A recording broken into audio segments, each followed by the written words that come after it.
कल्याणीनगर अपघात प्रकरणातील अल्पवयीन मुलाच्या आईला जे आहे त्यास पुण्यातून तिच्या घरातून ताब्यात घेण्यात आलेलं आहे। रेंज हिल्स इथलं जे युनिट 3चं जे ऑफिस आहे त्या ठिकाणी युनिट 4चं जे ऑफिस आहे तिकडे आता या अल्पवयीन मुलाच्या आई म्हणजेच शिवानी अग्रवाल जे आहे तिला पुणे पोलिसांनी ताब्यात घेतलेलं आहे। खरं तर याआधी जे आहे ते रक्ताच्या नमुन्यांमध्ये फेरफार झाल्याप्रकरणी त्यांचं देखील नाव घेतलं जात होतं।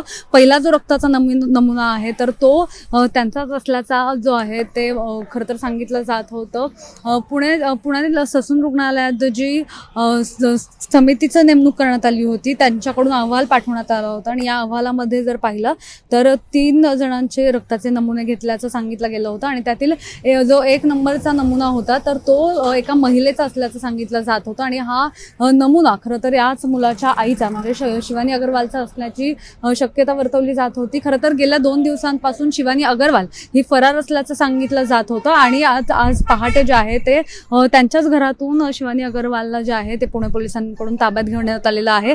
काही वेळातच आता या हे जे क्राईम ब्रांचचं युनिट 4चं ऑफिस आहे इकडनं आता कोर्टात घेऊन जाण्याची शक्यता आहे आणि कोर्टाकडून जे आहे ती पोलीस कस्टडीची मागणी जी आहे ती आता पुणे पोलिसांकडून काहीच वेळात केली जाण्याची शक्यता आहे। खरं तर यामध्ये आतापर्यंत विविध वेगवेगळे आरोपी जे आहेत ते आता आपल्याला समोर येताना पाहायला मिळाले होते आणि काही दिवसांपूर्वी फरार असलेली शिवानी अग्रवाल म्हणजेच अल्पवयीन मुलाची आई तिला देखील आता ताब्यात घेण्यात आलेलं आहे।